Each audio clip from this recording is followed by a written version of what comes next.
Chapitre 2. J'ai ainsi vécu seul, sans personne avec qui parler véritablement, jusqu'à une panne dans le désert du Sahara, il y a 6 ans. Quelque chose s'était cassé dans mon moteur. Et comme je n'avais avec moi ni mécanicien, ni passager, je me préparais à essayer de réussir, tout seul, une réparation difficile. C'était pour moi une question de vie ou de mort. J'avais à peine de l'eau à boire pour 8 jours. Le premier soir, je me suis donc endormi sur le sable à 1000 milles de toute terre habitée. J'étais bien plus isolé qu'un naufragé sur un radeau au milieu de l'océan. Alors vous imaginez ma surprise, au lever du jour, quand une drôle de petite voix m'a réveillé. Elle disait : « S'il vous plaît, dessine-moi un mouton. » Hein ? Dessine-moi un mouton. J'ai sauté sur mes pieds comme si j'avais été frappé par la foudre. J'ai bien frotté mes yeux. J'ai bien regardé, et j'ai vu un petit bonhomme tout à fait extraordinaire qui me considérait gravement. Voilà le meilleur portrait que, plus tard, j'ai réussi à faire de lui. Mais mon dessin, bien sûr, est beaucoup moins ravissant que le modèle. Ce n'est pas ma faute. J'avais été découragé dans ma carrière de peintre par les grandes personnes, à l'âge de 6 ans, et je n'avais rien appris à dessiner, sauf les boas fermés et les boas ouverts. Je regardais donc cette apparition avec des yeux tout ronds d'étonnement. N'oubliez pas que je me trouvais à 1000 milles de toute région habitée.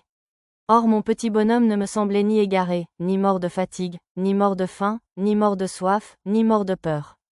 Il n'avait en rien l'apparence d'un enfant perdu au milieu du désert, à 1000 milles de toute région habitée. Quand je réussis enfin à parler, je lui dis : « Mais, qu'est-ce que tu fais là ? » Et il me répéta alors, tout doucement, comme une chose très sérieuse : « S'il vous plaît, dessine-moi un mouton. » Quand le mystère est trop impressionnant, on n'ose pas désobéir. Aussi absurde que cela me sembla à 1000 milles de tous les endroits habités et en danger de mort, je sortis de ma poche une feuille de papier et un stylographe. Mais je me rappelais alors que j'avais surtout étudié la géographie, l'histoire, le calcul et la grammaire et je dis au petit bonhomme, avec un peu de mauvaise humeur, que je ne savais pas dessiner. Il me répondit : « Ça ne fait rien, dessine-moi un mouton. » Comme je n'avais jamais dessiné un mouton, je refis, pour lui, l'un des 2 seuls dessins dont j'étais capable. Celui du boa fermé, et je fus stupéfait d'entendre le petit bonhomme me répondre : « Non, non, je ne veux pas d'un éléphant dans un boa. Un boa c'est très dangereux, et un éléphant c'est très encombrant. Chez moi c'est tout petit. J'ai besoin d'un mouton. Dessine-moi un mouton. » Alors j'ai dessiné. Il regarda attentivement, puis : « Non, celui-là est déjà très malade. Fais-en un autre. » Je dessinais. Mon ami sourit gentiment, avec indulgence. « Tu vois bien, ce n'est pas un mouton, c'est un bélier. Il a des cornes. » Je refis donc encore mon dessin. Mais il fut refusé, comme les précédents. Celui-là est trop vieux. Je veux un mouton qui vive longtemps. Alors, faute de patience, comme j'avais hâte de commencer le démontage de mon moteur, je griffonnais ce dessin-ci.